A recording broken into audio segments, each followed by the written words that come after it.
But good morning, everyone. We are going to talk about baseball here because we are joined by the one, the only, Tim Flannery. Of course, 3 times World Series champion with the San Francisco Giants as the third base coach. And Tim, good morning. How are you? And thank you so much for joining us. Good morning, you guys. How's everything going up there in the Bay Area? Everything is great. The Giants season is still hanging on here as they get a big 1-0 win last night, keeping their season alive here and keeping the hopes alive for the fans. Now, Tim, wanted to start off the interview with this because the play that really was made last night that saved the game was the relay that was made in the 7th inning from Luis Gonzalez to Brandon Crawford all the way to Joey Bart at home. And I wanted to play the highlight for you, Tim, and get your reaction on the other side. So here's the highlight. Line pass to Luis Davis toward the corner. Drury coming to third, and they're going to send him. Crawford, home, tag, not in time. Bart thinks he got him. What a tag by Joey. Oh my gosh. Giants want to look at this one. Kim ends up at third. Gabe Kapler wants the challenge. For now, the game is tied. 100% you got to look at it. Doesn't matter. Take a peek. What a pick. I think he got him. Man, that's going to be close. Holy smokes. San Francisco is challenging the safe call at home plate. Well, you got 40,000 people telling, 40,000 umpires telling you that he's safe. Upon review, the call on the field is overturned. The runner is out. San Francisco retains the challenge. That was NBC Sports Bay Area with the audio. After the challenge, the call was overturned. He was out at the plate. Then the Giants would go on to win 1-0. But, Tim, there have been a lot of comparisons made to the relay in Game 2 of the 2012 World Series. Does that relay from last night live up to that relay from 2012? Are we right to make that comparison? Absolutely. If you would have put that in a World Series environment, it would have definitely been the same thing. And any time Brandon Crawford is involved in any type of relay throw, he practices that all the time. He goes out to places out in the outfield and makes strong throws. But on this one, you have to really give the credit, too, to Joey Bart. That was a nasty in-between hop, and for him to be able to pick it and then get that tag down was great. And on the other side, you know, Matty Williams is the third base coach of the Padres. They haven't been scoring, and you've got to gamble once in a while to try to get it going like that. And Craw really did a great job getting rid of the ball quick. It was a perfect relay throw, tough throw in the dirt, but a great pick, and good things happened. Yeah, there's no doubt about it. And this is a team that's been airmailing the cutoff all year. It's been very frustrating. It was great to see them do that. I was also thinking about Gordon not getting sent in the Kansas City Royals Game 7 in the 9th inning because of Craw's arm. Like, there was a lot going through my mind yesterday. I want to get to Joey Bart, though, because the degree of difficulty on that snag, that pick and tag was just incredible. He feels like a different guy. What have you noticed that's different about Joey Bart from maybe earlier in the year to where he is now? Look, I said this last night during the telecast. I'm down in San Diego taking care of my 90-year-old mother, and some of my family was around, and they all have seen it over the years as well. I mean, this is a baseball family I live with. You know, my mother. Her brother was Hal Smith, that great catcher of the 1960 Pittsburgh Pirates that hit the big home run in Game 7. Then the Yankees tied it, and Mazeroski won it. So my mother, 90 years old, can talk probably more than most of the big league managers. She's had her son and her brother. We've gone to 6 World Series together. Wow! But I'll tell you what Joey Bart has done. First of all, not many players get called up to the big leagues the first time and stay. What happens is you get up, sometimes you get overwhelmed. At this level, they find your weaknesses and they will go to it until you make that adjustment. And almost 99%, 98%, I would imagine, would go back to AAA, go back to the minor leagues, and then you have to kind of reboot yourself, and you got to realize, okay, this is what they're doing to me. Now I know what it's like at the big league level. How can I make the adjustment to get back and do it? That's what Joey Bart has done. Now, I managed at all levels in the minor leagues. The AAA level is full of guys that had great moments in the big leagues, but when they got sent back down because the teams found a weakness on them, they couldn't figure out how to make that adjustment or couldn't make the adjustment, and we'd call those guys 4A players. Joey Bart has come back totally different. He looks more relaxed, more focused. With the confidence that he's having right now, with hitting the balls are falling, he's starting to get in the flow of things. Now you get that self-confidence saying, I do belong here. I can play at this level. It's a tough level at the major league level. I would always remind the guys when they came up, this is the highest level. There's no more you have to go past this one. You are in the big leagues. And to his credit, and to the coaches down there in AAA, they got Joey back. He always had the physical skills, but mentally he looks seasoned. Yeah. Defensively, he seems to be really, really improved, and then obviously the arm is a cannon. But at the plate, Tim, I noticed that when he was not going well, he was trying to pull everything, and he's just swinging through so many things. When he hit that home run the other day to dead center field, I was like, finally, he's using the whole field. What are you seeing from him at the plate, and what do you think that he could be ceiling-wise moving forward?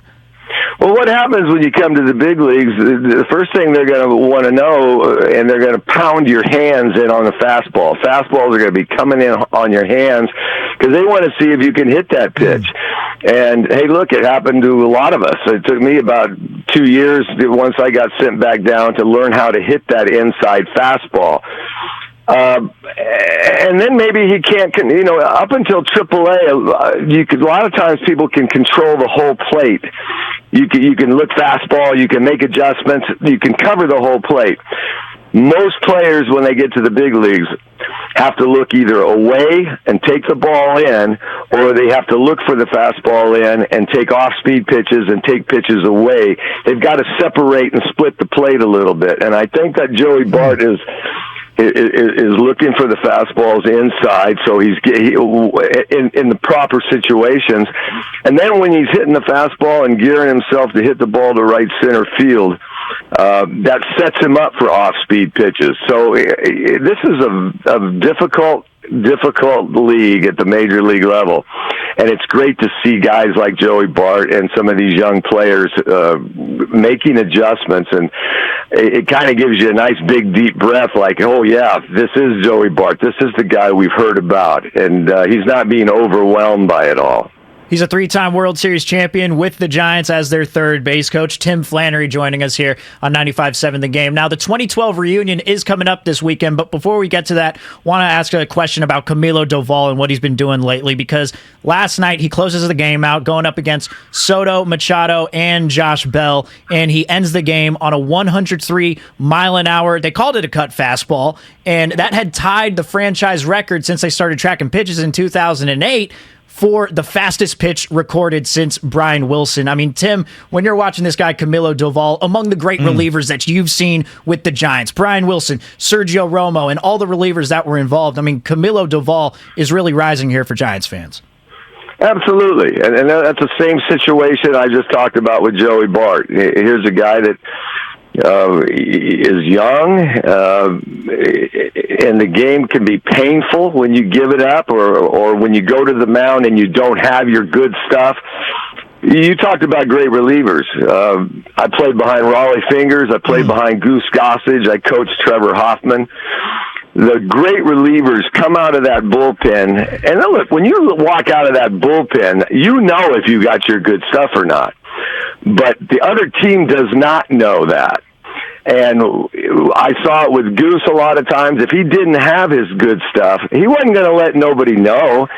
He still was intimidating people at the plate, and even with his below par stuff, and I think that's what this young right-hander is doing, and he's starting to mature. It's a tough league, and not many people come up here and just take off and play the rest of their career. It's a game of adjustments. It's a lot like life. It's weekly, it's daily, it's game by game. It's a mental game, and that's what some of these young Giants are learning. Tim, I know we want to talk about the 2012 team, and I want to get into the kind of that particular squad. But I see you post a lot of things about shifts and about analytics, and it's music to my heart. I mean, it drives me insane. I feel like the classic double play has gone away. There was a sequence last night where Tyler Rogers got a double play to get out of the inning, but more times than not, it feels like because they're staggering three guys over on one side of the field, they're not able to get a double play, and instead of getting two, they get one out. Now my pitcher stays out there for longer, and now he goes 20 extra pitches, and now I can't use him tomorrow because he's burned out for today. The data and the obsession over the advanced numbers is taking away from the ball being in play. How many times have the Giants had a guy at home plate, bases loaded, less than 2 outs, and they get an unproductive out because they're swinging for the fences? It's driving me crazy, and I feel like it's taking away from the beautiful game that we're accustomed to. Where are you at with analytics driving the game of baseball right now? I worked 3 years back at MLB Network when I got out of coaching, and I worked with Brian Kinney, and he was a guy that was really pushing it and on it before anybody else really was. Analytics will never go away, and for the most part, some of it's pretty accurate. But there's something that happens in the game like you're just talking about, because I've seen it on other clubs as well. Look, I'm not going to argue about all the other analytics. Doesn't mean I'm for all of them, because there's always a reason, like the launch angle. Mm-hmm. The launch angle was all big and everything because the balls were hard as rocks. Yeah. And anything in the air was flying. And then you see this year, the ball's not flying like it used to, and there's a lot of balls that are hit that we all, when they leave the bat, we're going, that ball's out of here, and it stops at the warning track. So those are the guys. Like in the 80s when I played, we had to keep the ball out of the air. Only the real home run hitters are going to hit home runs. But as far as the double play, when they shift over and they allow a routine double play, and you saw last night they didn't do it. They got a routine double play. Didn't it look nice to see Croc across the bag? It was like, oh wow, who came up with that? That's a real double play. When you allow them to get an extra out in an inning because you don't turn a double play, that doesn't make sense at all. And they might say analytically, well, it works this time. But let's talk about the whole feel of it. I mean, well, you just said it. If this guy has to get an extra out, I saw it the other night with the Dodgers and the Padres. The Dodgers did it. They do it. And they allowed an extra out. They were all on the right side, routine double play. There's nobody at second to turn the double play. Their pitcher then gave up 3 runs. He faced 4 or 5 more hitters. And like you said, he went to the bullpen. It now is going to affect them a week from now, a day. Nobody's actually has. I'm sure they have that information, but here's what I'm looking at. There are times I can't watch some of the game, and I know I'll get off your lawn. No, I love it. You're right. I get all that, and I'm fine with that. I've been to, but here's what I always tell people: I've been to 5 World Series. I have 25 years in the big leagues. I can have an opinion, and my opinion is one of the greatest plays in baseball is a double play ball. Game on the line when the runner could run down and break up double plays. The emotion, the adrenaline, that is all taken out because of this sterilized, sanitized way of figuring this is how it's supposed to be done, like it's been made up in a laboratory. I would rather see them play a double play situation than anybody on the whole right side. I mean, it's just ridiculous, and it's not fun to watch anymore when it comes to double play balls. That was very exciting last night when the game was on the line that they did that. Yeah, 4-6-3. Maybe that'll be the future, maybe not, but the teams that don't do it will get hurt. I totally agree with you. 3-time World Series champion Tim Flannery, third base coach, of course, with the San Francisco Giants. Now, in their matchup against the Pirates on Saturday, they are going to be honoring the 2012 team, the 10-year reunion of the 2012 World Series champion team. And my question to you, Tim, is outside of actually winning the World Series, is there a favorite memory that you have from that season that maybe people don't talk enough about? There's so many memories from that club. That team, Scudero, when we picked up Scudero, what he did from the trade deadline on, won the league, won the playoffs, the World Series. He was in the middle of it with huge hits, getting on base. Buster's whole year was fantastic, MVP year. Pablo had a great year. But, the rotation was solid. You had Kane, Lincecum, Bum, Vogie, Javi, Zito, Romo and Javi, and Petit, and Moda. We were really solid.